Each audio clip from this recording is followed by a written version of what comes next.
welcome to the podcast, Ole Gunnar Solskjaer. Thank you very much. Welcome to High Performance, Phil Neville. Hi. Rio Ferdinand, welcome to High Performance. How you doing?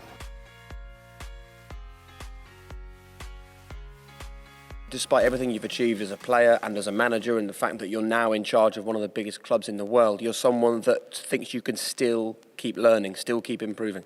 Yeah, I think so. I think everyone can learn all the time, and that's what I learned when I came here as a player as well. That players like David Beckham, Roy Keane, Paul Scholes, they always wanted to improve and be better, because the day I think so anyway. I believe so. The day you think you're the finish or you're the real deal, I think that's when you go downwards. And I'm always trying to improve myself and the club and the players. I've never sat and dwelled on stuff that I've won in that moment. I think I was always fearful of doing that, because I thought if I do that, my eyes have been taken off what's coming down the road. So I never ever. I mean, probably a good indicator of how intense that was we won the Champions League in Moscow, and after you win the Champions League, you get changed and you go to the hotel where there's a party or a little gathering for the families and friends and all the players and staff. And within the first 15-20 minutes, I searched out David Gill and said, "Listen, Mr. Gill, how you doing?" "Rio, brilliant. How you doing?" I said, "Right, so who are we buying next year? Wow. Who are we getting?" He said, "What do how you long mean?" after the final? Like a couple of hours. It was like, he said, "Are you crazy? Like, just enjoy the night." I said, "Yeah, but who are we getting? We've got to win this. We've got to be here next year. I want to be here next year again." And so that's just what was always the way I was. I was scared. I was fearful of just trying to enjoy too much in the moment. As soon as I finished my career, I used to do interviews, podcasts or seminars, and you say, what was Sir Alex Ferguson like? And I spent probably about 6 months thinking about, what was he like? What were my parents like? And I'd say that the biggest thing I learned was the simplicity of actually everything that they did. The simplicity of working hard, being polite, saying please and thank yous. I listened to something that Sean Dyche said about manners, the way you dress. Sir Alex Ferguson was an absolute stickler. No jeans on the way to train. Look, the minute you walk into the training ground, behave like a Manchester United footballer. And jeans was a big one for him, you know, because in that probably generation, jeans were seen as scruffy. Everyone wore a shirt and tie. That's why Manchester United wear blazers, because it was that attention to the simple things in life, and you know, hard work. Enjoyment, big thing. Last thing he ever said to us before we went onto a football pitch, the last thing my mum and dad said to us before we played for the under-11s in Bury, just go out there and enjoy yourself. If you're not enjoying yourself, you're not going to play well. If you're not going to play well because you're not enjoying yourself, please go and play something else. I wonder whether that is a specific creation of Sir Alex Ferguson at that time, to build a culture like that at Manchester United, where it's about achieving the success, not celebrating the success. It's interesting. I've heard Gary Neville speak about when he was asked to sum up his experience at Manchester United in one word.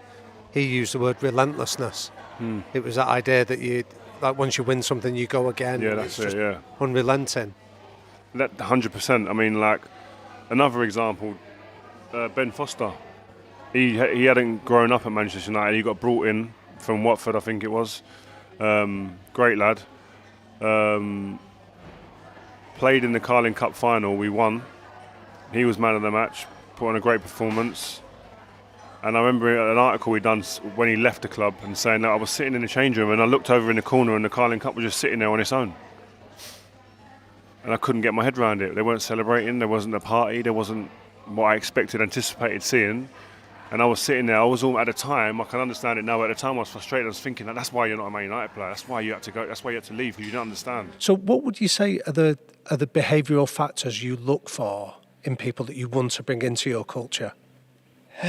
Well, of course, we are a club, we are a team, we have staff here that work every day together, and it's about respect. I think respect is a big word for me. I think loyalty is a big word. And so I expect them to not think about themselves too much like me before the team. It's always the team before I. The manager, or Sir Alex, always used to say there's no I in team, which is right. But then you've got individual qualities in there that you don't want to take away. But that human quality of being a team player, You have to have that. You have to have it. Yeah. And what else are you looking for? Well, beyond the obvious talent and the qualities as a footballer, you have. How do you say? You just people who want to learn. They're humble enough to say, "Yeah, I think we've touched on it. That if you're humble enough to say, yeah, you're right. I can learn that. Listen to the coaches. Want to implement our principles in the way we want to play, our style. Because if we agree on one way of playing, you can't just make your own decision on, no, I want to play my own way. That's completely going against the team. Yep. There's so many others, but respect for other people, respect for teammates. I think there's so many good talent out there, but if you have the good, right human qualities, and also be driven. You have to be driven. You have to be a winner. We haven't talked about winning yet, and you'd want winners in a team like Man United. Of course, you can say now. Well, I feel anyway. I've been here now 18 months-ish, and we have a foundation to build from, and now it's about, the attitude is right, the work ethic is right, they're humble, they're hardworking, they want to learn. Now it's about getting to the next stage of learn how to win. We need to win as well, but in a fair way, but we need to learn how to win. I think what happened was at United was that Sir Alex did want to change the culture, and he did. Like, the academy had changed, that work ethic was there, but obviously we were young players. But he had to change the culture in his first team, and Cantona was almost like, here, this is what the top players do.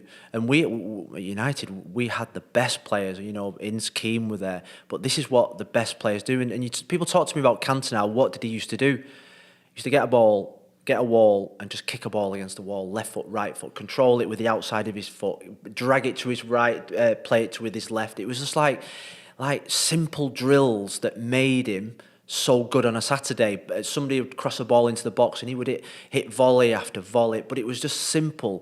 Do you remember the goal that Scholes scored against Bradford? Oh yeah, Beckham drive, Scholes volley. Now that was as simple as, after every training session, somebody on the left wing just pinging a ball into an area where the D was, and him just lashing a ball 10, 15, 20 times. It wasn't like you think individual bits of brilliant coaching, training. No, it was just repetition of simplicity, and that's what Cantona was. He trained every single day as if it was a World Cup final. Every single pass mattered. Every single touch mattered. And then afterwards, he did his 12 to 14 reps extra that made him one of the most influential players at Manchester United. And when I got to Man United, it was weird because, and I'll roll you back to the beginning of that, is I got there and I wasn't I was a good professional.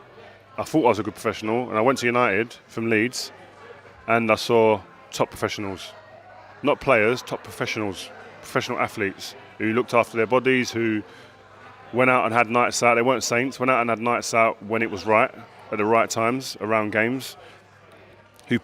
Players that prepared for training on a daily basis properly, who recovered after training properly, who their standards on the training pitch were up here. And each person who was great at a certain thing that I thought he's the best at that, I tried to take a little bit out of their makeup. So Scholes, his standard, he was the best player in training every day. I need to try and elevate myself to be the best defender every day, or one of the best players in the team every day. You know what I mean? Roy Keane demanded standards of players. He demanded players, even if he wasn't performing great in training, he demanded other people apply themselves properly. I want to try and take that and develop that in my makeup. Giggsy was the best in preparation and recovery. He does yoga, I'm doing yoga. So when you've got a squad of players here who you've chosen because they're good enough as footballers, how do you go about turning a bunch of good footballers into a bunch of good footballers who win? I think they all, to get as far as they have, they've got to have a bit of an edge and an ego in them, because you don't get to the top by just being a nice guy. It's nice being nice, but you've got to have some rough edges here and there. So the thing is that you want to see you test them. You see who's got that little bit of extra. How do you test them? Well, we referee quite badly a few times and see how they react. Do you? But, yeah, of course you do that on purpose because you want to see. You don't want defenders who are emotional. You don't want, because if they're too emotional, they'll cost you in a cup final, or they'll give a penalty away or get sent off. And you want players who, on 0-0 or 1-0 down, want to take the ball instead of, and then do the bit that everyone else does when it's 5-0, because then everyone's confident and give us the ball. Everyone's confident then. But when you're 1-0 down and you're really struggling, that's when you want the leaders to step up and the winners to step up. There was one day I mapped out a day in the life of Ronaldo, put it on the flip chart for the girls at the start of my reign. I said, right, who's this footballer? Straight away they went Messi, Ronaldo. Yeah, it's Ronaldo. It's Ronaldo's day. And in the day of Ronaldo, there was only an hour in the day where he was coached. The rest of it was him self-driven, getting to training early, doing his weights, doing his abdominals, doing his massage, going home, employing a chef to look after his nutrition, going to bed for 3 hours in an afternoon. The day after this, I said, right, everyone sleep in the afternoon, and was playing Australia at Fulham 2 days before the game. I said, right, sleep's really important. Train in the morning, high intensity. I wanted everyone to sleep because I slept for 2 hours every day of my career. So I said, right, everyone sleep. Well, I went to my office in the hotel. We had a meeting, came out. Hotel was silent. I thought, we've cracked it. Went past the medical room. 23 players in the medical room, door locked. They couldn't sleep.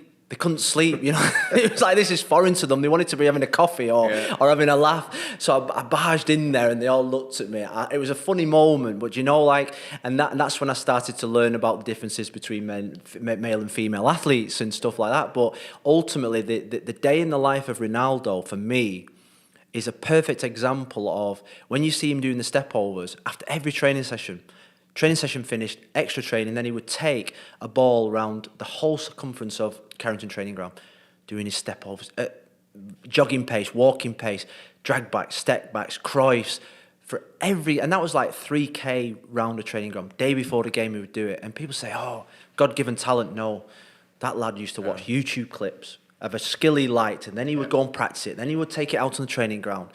And that lad got absolutely booted every single day off Scholes, my brother, Keane, he used to get up, never moan one bit. The most mentally tough player I've ever played with. That phrase there, culture, intrigues me. So culture is effectively about behaviours, just non-negotiable behaviours that people buy into. Now, I don't believe you can have more than 3 behaviours that define a culture. So what would you say were the 3 behaviours that define the culture at Manchester United that you experienced? Training standards. So high standards. High standards in training was a culture. Work ethic. And that mentality to win. The hunger, there's a desire there that burns every day, you can see. Players that were signed, gone, and didn't have it. Get out. Really? Yeah, I hated them. And how did you? Yeah, I hated them with a passion. Because they were affecting your legacy. Yeah, you're not gonna. I want to win. You're going to affect me winning. So there'll be players out there. I know there's players out there that will say Rio just used to drill me all the time.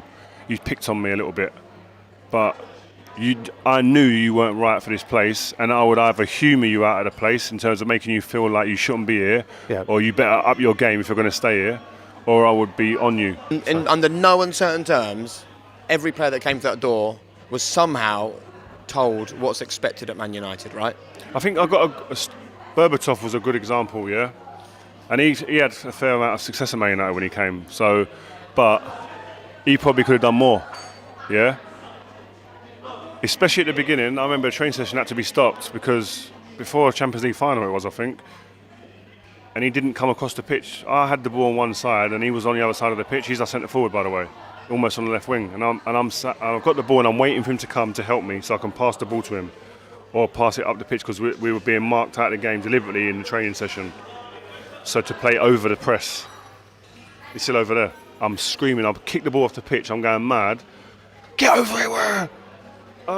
In his relaxed, typical Berber, just wait till I get over there, play around until I get there, and then we can play. And I was going mad. So listen, he said, Barcelona will just keep it and play and wait till the players come over there and then play. I said, we're not Barcelona, this is Man United. We are different. You want to do that Barcelona stuff, go to Barcelona. We play a way that you're meant to change to play towards. We're not changing to play your game. Come and you change to play like Man United, and that's it. And I don't think that culture ain't there now. Please hit subscribe, hit the notification bell, give us a thumbs up, leave a review, but somehow get involved with the High Performance Podcast and become part of our growing community. Thanks for being part of the adventure.